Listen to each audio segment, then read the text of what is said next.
ወደን አንድ ላይ ቀጥሏል። አሁን ደግሞ ሰዓቱ የተረኛ ሐኪም ነው። የዕለቱ ተረኛ ሐኪም ደግሞ ዶክተር ክብሮም ሙሉጌታ ናቸው። የውስጥ ደዌና የልብ ስፔሻሊስት በመቅረዝ አጠቃላይ ሆስፒታል ሜዲካል ዳይሬክተር ናቸው። እንኳን ደህና መጡ ዶክተር። እንኳን ደህና ቆያችሁ። አመሰግናለሁ ስለተቀበላችሁ። እናመሰግናለን። ግን በደንብ ቅልል እንዲለኝ አንተ ለምን ሹር ይቻላል። ሐኪም በጣም ሲቀርቡ ጥሩ ነው ይባላል። ዶክተር እኮ አንቱ አይባልም። አዎ እንግዲህ እዚህ ጋር 3 የልምድ ሐኪሞች አሉን። ተመላላሽ ታካሚ ካርድ ማውጣት ነው የሚቀራቸው። ብዙ ጊዜ በቃ ያላቸውን ችግር ሁሉ ይናገራሉ። እሱንም ከግምት እናስገባለን ዶክተር። ለኛ ግን በነፃ የሚታከም ሰው አለ? የለም። 90% እኮ እዚህ ችግራችን ተፈቶ ነው የሚሄደው። መርፌው ብቻ ነው የሚቀርብን። እሱ ይመጣል በጊዜው። ስለዚህ ከደም ግፊትና ከልብ ህመም ጋር የተያዙ ጉዳዮችን እናያለን። እንደ መነሻ የምናነሳው ጥያቄ ከዶክተር ጋር ተማክረን ይመጥናቸዋል።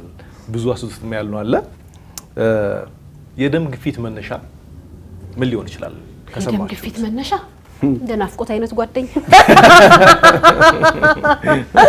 ትገፋዋለች እኮ ደሙ ትገፋዋለች። ደግፌሻለሁ። ኑሮ ከሊያ ቀጥሎ ኑሮ። እሺ የደም ግፊት መነሻው ኃይለኛ ንዴት ይመስለኛል። ንዴት፣ ከፍተኛ ንዴት። ከፍተኛ አዎ፣ ንዴት። ከዚህ እንደዚህ አድርጎ ቡል ሲያደርገው በቃ ንዴት ቡል ይላል። አዎ ይላል። የስራ ጫና ተናደድና ብዙ አትዳፈሩ። እንዲህ የሚጨመድድ የስራ ጫና አለና የስራ ጫና እዚህ ጋር ሲጨመድድ ደም ግፊት ነው አንተ ትባላለህ። አዎ አድሜስ እሱ እኮ ከደም ግፊቱ እኮ ሲገፋሽ እኮ ነው እዚህ ጋር የሚጨመድድ። የራስህ አትመልስም የኔን ከምታብራራ ቀጥታ ላለመደበቅ ነው። እኔ የሚመስለኝ የደም ግፊት መነሻ ዋነኛው ብስጭት ነው ይመስለኝ። እንደዚህ አይነት ክልብስ የሚለውም ባይሆን ግን ውስጥ መንተክተክ የውስጥ እንደ ቮልካኖ መንቦልቦል። ዶክተር አድሜ አቤት። እስቲ ቢታረሙ አይሻልም? መሰጣት አጣመረ እሺ ዶክተር። እሺ መልካም። አይ ጥሩ ኦልሞስት ሁሉም ብላችሁታል። ደም ግፊት መነሻው በተለይ በአሁኑ ጊዜ መጨናነቅ ነው፣ ስትረስ ምንለው ነውና ቀጥሎ ደግሞ ይሄን ሶሻል ዲስአድቫንቴጅ ወይም ደግሞ ድህነት ዞሮ ወደዛ ይገባል። ድህነት ደም ግፊት ያመጣል። እነሱን ያመጣሉ። በተለይ አሁን ብዙ ጥናቶች ያሳያሉ። ለዚህ ነው አልናልቅ ያልነው እንደማባል ልኩ ምንድነው ብያለሁ። ልክ ነው። አሁን በተለይ እየጨመረ መጥቷል።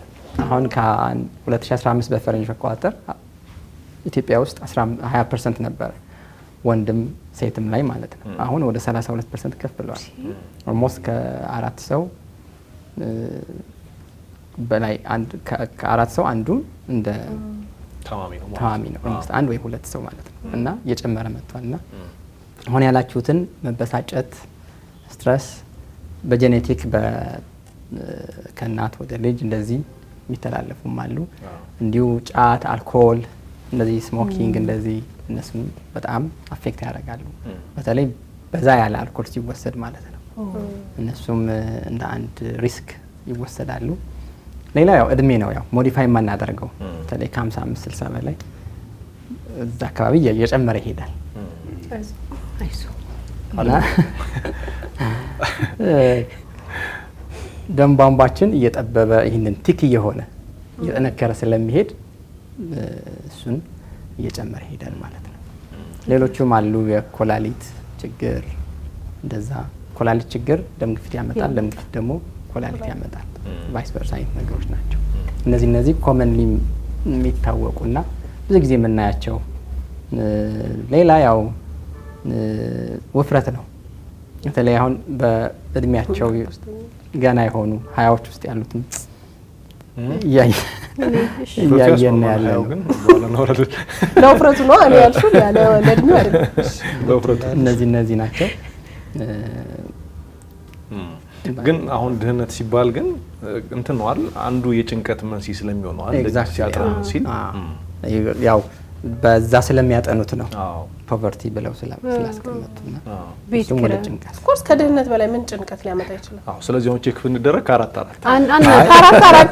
በዚህ ሀሳብ በዚህ በድህነቱ አልስማ። ለምን ማሳያ እኮ ነብዩ አለ ልክ ቤት ኪራይ ጨምር ተብሏል።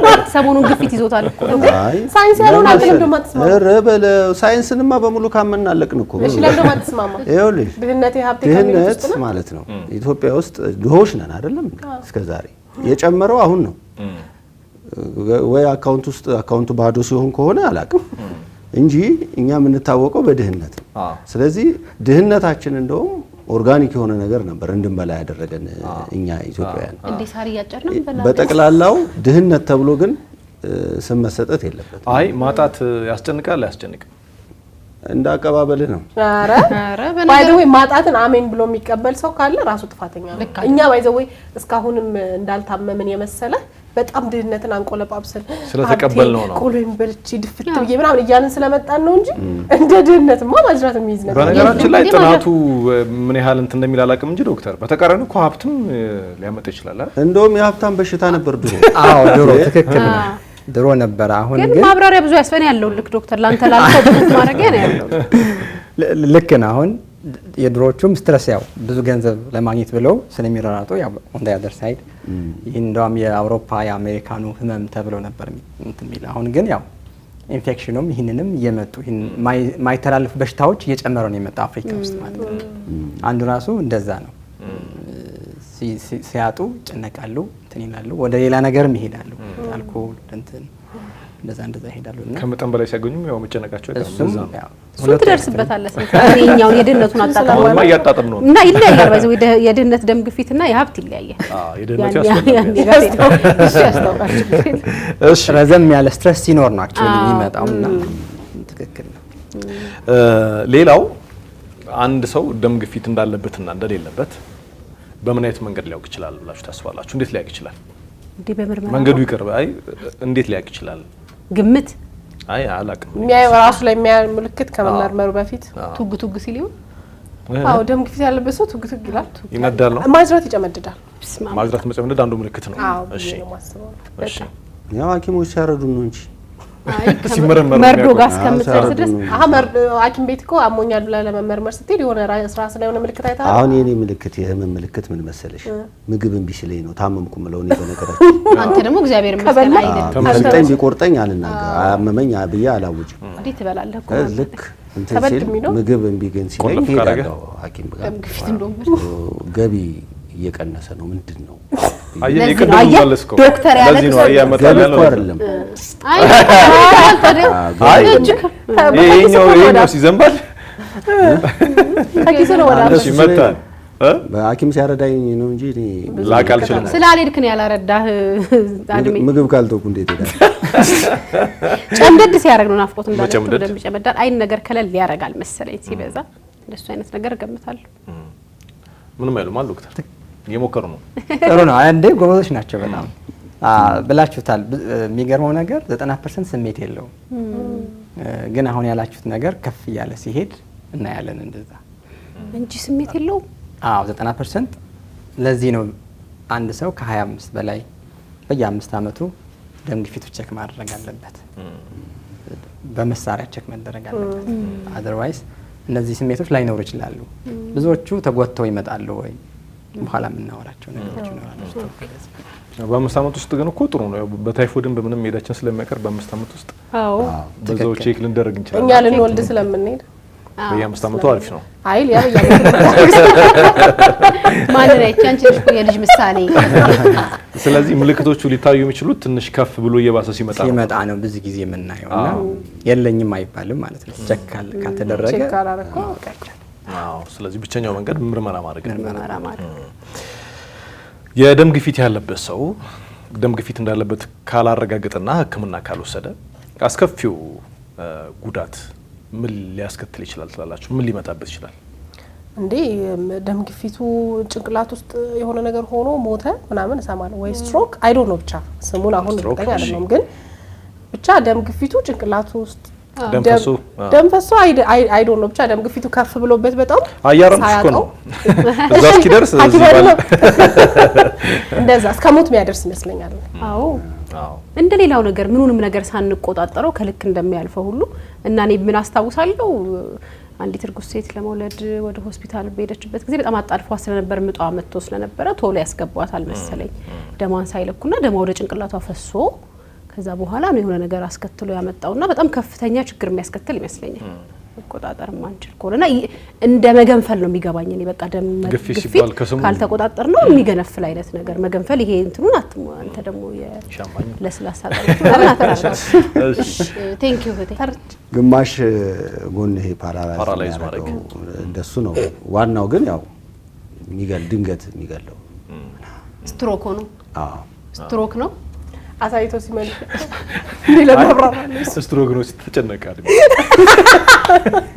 ምንድነው የምታፋጥተኝ እያለ ይመስል እሺ ጥሩ ነው ያው ብዙ ጊዜ አሁን በተለይ የጨመረ ስለመጣ እናየዋለን እናንተም እንዳላችሁት አንዱ የሚያሳስበው ድንገት ፓራላይዝ ማድረግ ነው እጅ ወይም አንዳንዴ ነካ አድርጎ አሳይቶን በጣም ጥሩ ተርም ነች ነካ አድርጎ ይሄዳል ይሄንን ጥሩ ትምህርት ነው ቼክ ለማድረግም ይረዳል ወይ አፉን ያዝ ያደርገውና እንደዛ ነገሮች የተለያዩ ስትሮኮች አይነት ስላሉ ማለት ነው መድማት ብቻ አይደለም በነገራችን ላይ የቆየ ሲሆን ደም ቧንቧው እየጠበበ ይሄድና ከዛ ደም ማለፍ ያቅተዋል በተለይ ትናንሽ ደም ቧንቧዎች ላይ እና ይሄንን ስኪሚክ ስትሮክ ምንለው ነው እሱ ደግሞ ስቲል ተመሳሳይ ነው ፓራላይዝ ነው የሚያደርገው ሌላ በጣም ያሳስበው ደግሞ ልብ ድካም ነው የሚሆነው ለልብ ደም ቧንቧዎች ልብ ለራሷ ትመገባለች ደም ቧንቧ አላት 3 ትላልቅ ደም ቧንቧዎች አሏትና የቆየ ሲሆን እዛው እየጠበየና ሃርት አታክ ነው ያመጣል እዚህ ደም ግፊት አንዱ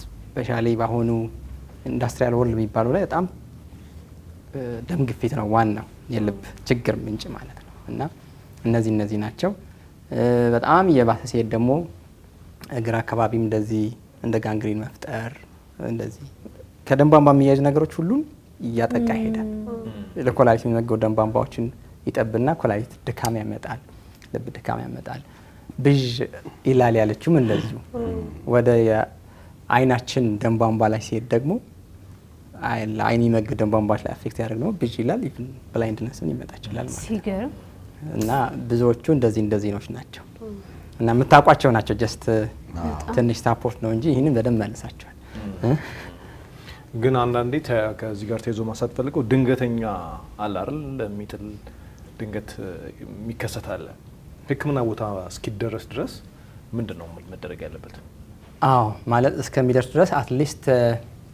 በጎን በአንድ ሳይዱን ማስተኛት አረፍ እንዲል ማድረግ በተለይ አይምሮውን ሚስት ከሆነ ደግሞ ይሄንን ምራቆና ምን ኮንትሮል ማድረግ ስለማይችል ወደ ሳምባ ሄዶ እንደገና አስፔሽን የሆነ ይባላል አንዱ ኮምፕሊኬሽን ምናየውና እሱን እንዳይመጣ ለመከላከል በወደ ጎን አድርጎ ቶሎ ቅርብ ያለው ሆስፒታል መሄድ ወደ ጤና ተቋም ቅርብ ያለው እሱን ነው ማሳረፍ ወደ ጎን አድርጎ እንትን ማድረግ በቆየን ቁጥር ችግሮቹን እየባሱ ነው የሚሄዱት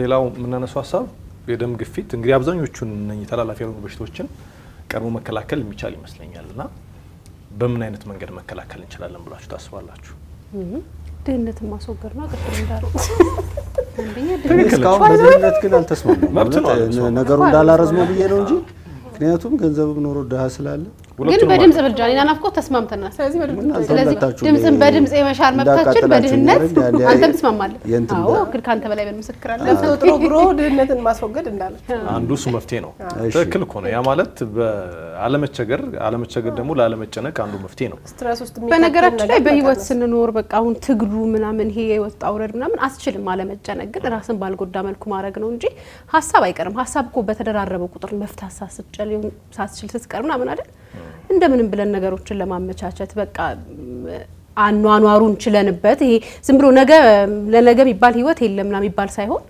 በቃ ዛሬን እየኖርን ራሳችንን ማስተካከል መጀመር ስንችል ይመስለኛል እንጂ ጭንቀት እንኳን አይቀርም ማኔጅ ማድረግ ጭንቀትን አይደል ድህነትን ቢጠፋ አይቀርም ሙሉ ለሙሉ ጭንቀቱ እሱማ ገንዘብ ያላቸው ሰዎች እኮ በጣም ይጨነቃሉ እኔ አሁን እዚህ አቢሲኒያ ስለው እዚህ ዳሽን ስለው እዚህ አዋሽ ስለው እሱ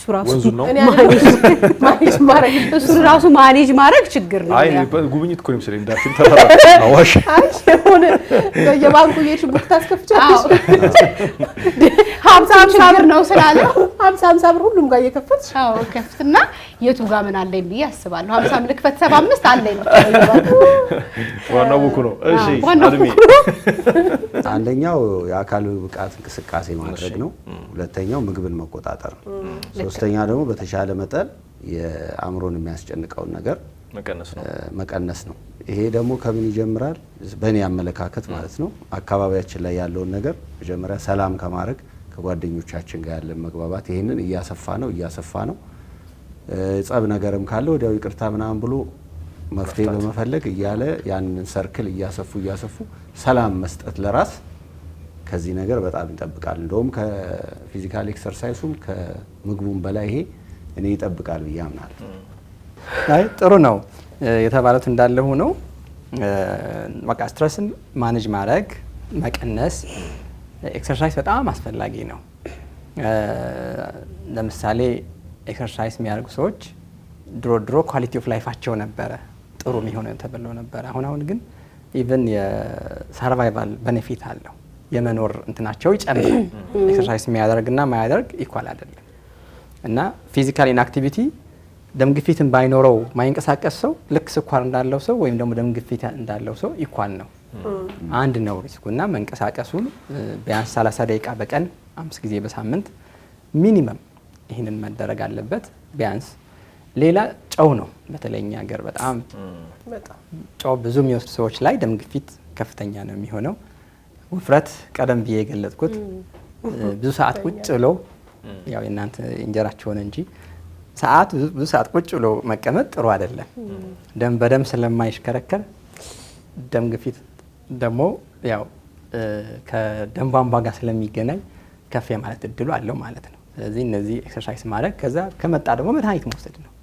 እነዚህ ስትረሶቹን መቀነስ፣ ክብደት መቀነስ፣ ምግብ በተለይ ጨው መቀነስ ከተቻለ በተለይኛ ሀገር እንዳያችሁት ሽሮው ላይ በርበሬው ላይ ይጨመራል ጨውና አትጨምሩ ስትበሉ ሲባሉ ስቲል ከጨመሩ ብዙ ነው የሚሆነው ማለት ነው። ስለዚህ ባዶ ማድረግ ነው ጨው ሳይጨመር ምግብ እንደዛ ከልጅነት ጀምሮ ማለማመድ ማለት ነው። እነዚህ ነገሮች ከጨው ውጭ ያሉ ምግቦች ሊኖሩ ይችላሉ። አዎ ማለት በብዛት ቅባት መውሰድ፣ ሃይ ፕሮቲን መውሰድ እነዚህ ነገሮችን እንትን ያመጣሉ።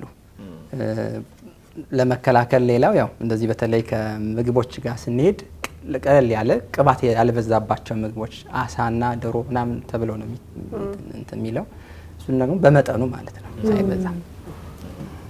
አብዛኛውን ጊዜ ሕክምና ቦታ ስንሄድ ምንም ነገር ይሁን ህመሙ የሚጀምረው ከደም ግፊታችን ነው። ኤግዛክትሊ። ይሄ ትንሽ ቢብራራ ደስ ይላል። በጣም ጥሩ ጥያቄ ነው። ይህንን የደም ግፊት ቼክ ማድረግ ማለት ቫይታል ሳይን ይባላል። ዋናው ነው። ልክ አንድ ሰው ሰላም አደርክ እንደሚባለው በህክምና ደም ግፊቱ፣ ልብ ምቱ፣ ኦክሲጅኑ ደህና ነው እንደማለት ነው። ስለዚህ ይችኛው በጣም አስፈላጊ ነው። ተደጋጋሚ ቼክ ሲደረግ ራሱ ፒክ ለማድረግ ችግሩም ለማወቅም ያግዛል። አንዳንዶቹ አልለካም ትናንት ተለክቻለሁ ባለፈው ምናምን ይላሉ። ግን ይህንን መጀመሪያ የሰላምታ እንትን ነው። እሱን ደም ግፊታቸውን ቤዚክ ቫይታል ሳይን በጣም አስፈላጊ የሆነ አሁን እንደውም ሰው በየቤቱ ራሱ ደም ግፊት መለኪያ አለው ጥሩ እንትን አለ ይዘው ይመጣሉ ያሳየናል። ይህንን ትልቅ ነገር ነውና ለዚህ ነው የትም ቦታ የትም ዓለም ብትሄድ ይህንን ነው ቤዚክ ነገሩ። ደም ግፊቱ፣ ኦክሲጅኑ፣ ልብ ምቱ ደህና ካልሆነ ቀጣይ ስቴፕ መሄድ አትችልም እና ትክክል ነው። እሺ እስቲ እናንተን ጥያቄዎችን እንስማ። መቼም ይኖራቸዋል ከደም ግፊት ጋር ተያይዞ አይ እኔ ብዙ ነገሮችን መልሰህልናል ዶክተርና አሁን ሄደን ተለክተን ምናልባት ግን ነገ ጧት ቼክ አድርጎት አሁን ስንሄድ ወይ ከፍ ሊል ይችላል። ብዙውን ጊዜ ከፍ ብሎ ከዛ ዝቅም ሲል እስቲ ነገ ሞክሩት ይባላል። ይሄኛው ተለዋዋጭ የሚሆነው የደም ግፊታችን ወይም የደም መጠናችንና መጠን እንኳን ሳይሆን ልንለካ ስንሄድ የሚኖረው ልኬቱና ይሄ ዋናው የደም ግፊት የሚባለው ደም ግፊት አለብም ተብሎ የሚረጋገጠውና ይሄ በየጊዜው የሚለካው ደማችን ምንድነው ልዩነቱ? ከዛ ለምንስ ነው እየቆያችሁ ሞክሩት እስቲ ይወረድ ይላል ጨመር ይላል የሚባለው? ልክ ነው። አሁን ደም ግፊት የተለያየ ሆርሞን አፌክት ያደርጉታል በመጨናነቅ በስትረስ በምናምንና አንድ ሰው ደግሞ ደም ግፊት አለብህ የሚባለው ተረጋግቶ ሻይ ቡና ሳይወስድ ለ30 ደቂቃ በፊት ወይ 15 ደቂቃ በፊት እንደዚህ ሳይወስድ ተደጋጋሚ ልኬቶች ከፍ ካሉ ነው ሌብል የሚደረገው። ይህን በጣም ጥሩ ጥያቄ ነው። ለዚህ ነው እስቲ ነገ ከነገ ወዲያ እያልን ቸክ የምናደርገው ማለት። ስለዚህ አንድ ሰው ደም ግፊት አለበት የሚባለው ተደጋጋሚ ከፍ ያለ ልኬት ሲኖር በተለይ ሳይጨናነቁ ሻይ ቡና እነዚህ ካፌን የሚባሉ የሚያነቃቁ ነገር ሳይወስዱ ቸክ ተደርጎ ከፍ ካለ ደም ግፊት እየመጣ ነው ማለት ነው። ይህንን ነውና ይህንን ዋናው ራሱ ሌብል የምናደርገው ከዛ በኋላ ነው። ሪከርድ ቶሎ ቸክ አድርጉ የምንለው ለዚህ ነው። ያችሁ 20/80 ናት እስከዛሬ አይደል? እሷ ናት አሁን ማለት ነው። አጨበረሽም 20/80 ከኑሮ ጋር ከጨመረች 20/80 ግሽበቱ እሱን አይመለከትም። እሺ ዶክተር ደም ማቅጠን ምናምን የሚባለው ነገር አሁን እንደዚህ ቱቦዎቹ ከሆኑ እየጠበቡ ያሉት አንዳንድ ጊዜ ደም የሚያቀጥኑ ነገሮች የሚባል ነገር እሰማለሁ። በባህላዊ ደግሞ እነ ሚጥሚጣ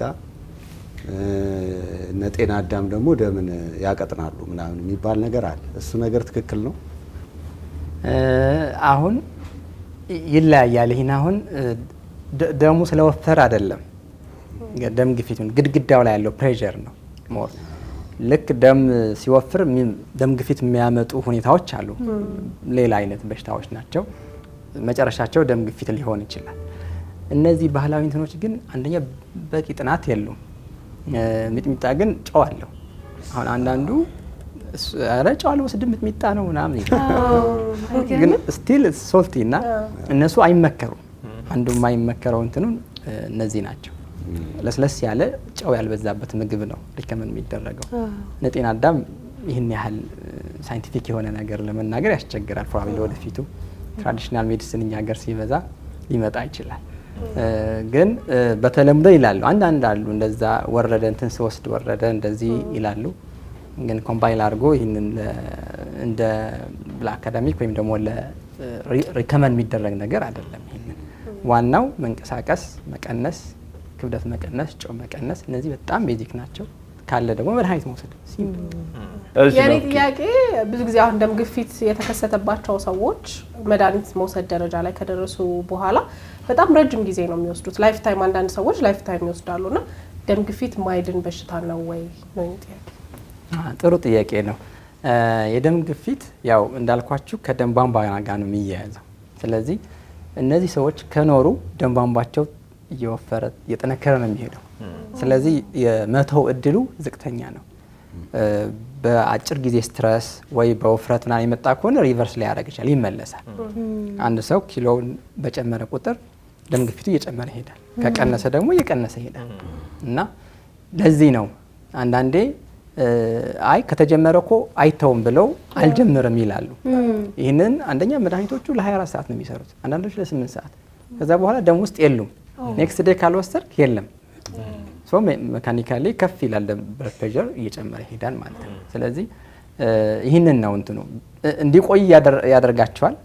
ስለዚህ የደም ግፊት መድኃኒት ዊዝድሮ ማድረግ መተው ሪስክ ይሆናል ማለት ነው። ለዚህ ነው አጭር ጊዜ የሚቆይ ግን እንደ አጭር ጊዜ ውፍረት መጨመር፣ ስትረስ፣ እንደዚህ በወሊድ ጊዜ የሚመጡ ደም ግፊቶች ምናምን እነዚህ ሆርሞኖች ሲስተካከሉ ድሮፕ ያደርጋል። የደም ግፊት መድኃኒቱን ይቀራል። ምክንያታቸውም ስለሚታወቅ ምክንያታቸው ክሊር ስለሚታወቅ ማለት ነው። ይገርማል በጣም። አሁን እዚህ ጋር ተያይዞ ማነሳው ዶክተር አንዳንድ ጊዜ በተለምዶ ሲባል የምንሰማው የደም ግፊት ያለባቸው ታማሚዎች መድኃኒት ለመጀመር በጣም ችግር አለ። አንዳንዱ ይለምዳል፣ ከጀመርኩ አላቆምም ብሎ ረጅም ሰዓት መድኃኒት ሲወስዱ ራሳቸው ለመቆጣጠር የሚሞክሩ አሉ። ይሄ ምን አይነት ይሄ አስተሳሰብ ምን ያህል ትክክል ነው ማለት እንችላለን? አዎ አሁን ልክ ደም ቧንቧው ላይ መድኃኒቱ ምንድን ነው የሚያደርገው? ደም ቧንቧው ላላ ነው የሚያደርገው። ስለዚህ ውስጥ ያለው ፕሬሸር ይቀንሳል፣ ግፊቱ ይቀንሳል። እየወሰዱ ቆንጆ ይሆንና ጥሩ ይሆንና በቃ አሁንማ ተስተካክላል ብለው ይተውታል። ሲተውት መልሶ ግድግዳ ያለው ፕሬሸር እየጨመረ ነው የሚሄደው። እዛን ጊዜ ነው ባይዘው የሚጎዱት። ስትሮክ ነው የሚመጡት፣ ሃርት አታክ በሆነ ምክንያቶች ይተውትና ሪባውንድ ያደርጋል፣ ይመለሳል። ይህንን ያው ትክክል ያለውን አስተሳሰብና እንትን ነው የሚሻለው ሐኪሞት ጋር ማነጋገር ነው። በቃ እኔ ከሰለቻቸው ራሱ ይህን ሰልችቶኛል እኔ አዘር ወይ ቀለል ያለ ለምሳሌ ጧትና ማታ የሚወሰድ ከነበረ በቀን አንዴ ተወስዶ 24 ሰዓት እንዲወስዱ ላይፋቸው ሲምፕል የሚያደርግ ስራ ላይ ላይፍ ስታይላቸው እንዲቀይሩ ማድረግ፣ ኤክሰርሳይዝ እንዲያደርጉ ማድረግ። እነዚህ የሁሉም ድምር ነው። ደም ግፊት በኤክሰርሳይዝ ብቻ ማኔጅ ማድረግ ሊከብድ ይችላል፣ ማይልድ ካልሆነ በጣም ትንሽ ካልሆነ በስተቀር። ስለዚህ የመድኃኒቱ የተወሰነ ኮንትሪቢዩት ያደርጋል፣ ደም ግፊት ምግቡ ኮንትሪቢዩት ያደርጋል፣ ኤክሰርሳይሱ፣ ስትረሱ እንደዚህ ተደምሮ 20-30 የሚሆን ደም ግፊትን ይቀንሳል ማለት ነው። ስለዚህ ወደ ኖርማል ሬንጅ ይገባል ማለት ነው። ዶክተር በጣም አድርገን እናመሰግናለን። ጥሩ ማብራሪያ ያገኘ ነው። ያልተመለሳችሁ ነገር ያለ አይመስለኝም። ደም ግፊትና ስኳር ምንና ምን ናቸው? ብዙ ጊዜ አብረው ስለሚነሱ ስኳር ነው ምንድን ነው የሚያገናኛቸው? ይሄኛው በጨው ነው በስኳር ልላት ነበር።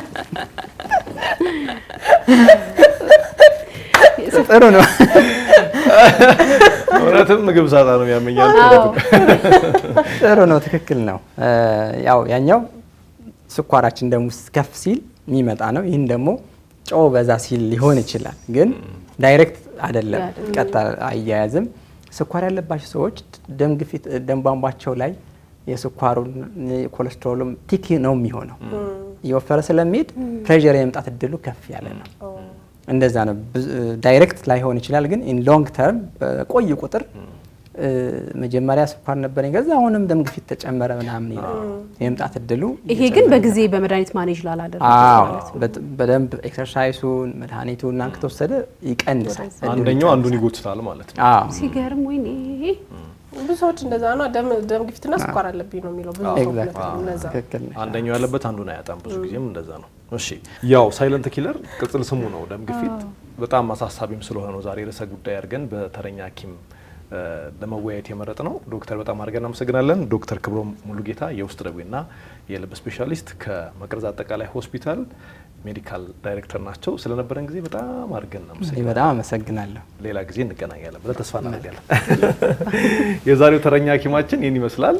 ሳምንት በሌላ ርዕሰ ጉዳይ እንገናኛለን። እሁድን አንድ ላይ ይቀጥላል።